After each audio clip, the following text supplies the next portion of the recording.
Umatras para makalayo ang puting SUV na ito na hinahabol ng isang lalaki at babae sa parking lot ng isang mall sa Calamba City, Laguna alas 10 ng umaga noong Huwebes. Pag-abante, muntik pang masagasaan ng babae. Sakay daw ng SUV ang dalawang magkalaguyong pulis.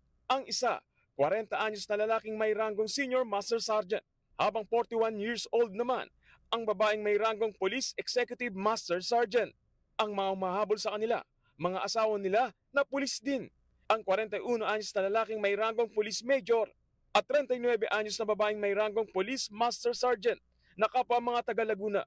Base sa investigasyon, nahuli raw sa aktong nagtatalik ang dalawang magkalaguyong pulis sa parking lot ng mall. Kaya dito na nagkaroon ng habulan, ng abutan. Nagtangkapan tumakas ang nangangaliwan lalaki, pero binaril siya sa hita at balikat ng kanyang mismong asawa.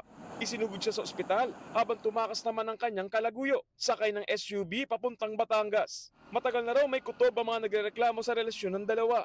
Sa lugar na ito, nadulong bahagi ng parking lot ng isang mall natagpuan ng SUV kung saan daw nagtatalik yung dalawang pulis. Na-trace na mga umahabol na pulis ang kanilang mga asawa matapos daw makita ang GPS at lokasyon kung saan ito nakaparada.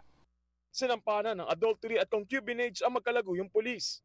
Tumangging magbigay ng pahayag ang hepe ng Calamba Police, mga gwardya ng mall at mga nakakita sa insidente habang patuloy ang investigasyon at paghahanap sa nakatakas na pulis. Ayon sa PNP, hindi lang kasong kriminal ang haharapin na magkalaguyo nilang kabaro. Pati na rin po administrative case po. This case constitutes grave misconduct on their part that would that have a has a imposable penalty of dismissal from the police service. Ang lahat po sila ngayon ay inalis na po sa kanilang mga present unit at mag-undergo po ng pre-charge investigation. Para sa 1PH, Gary De Leon, News 5.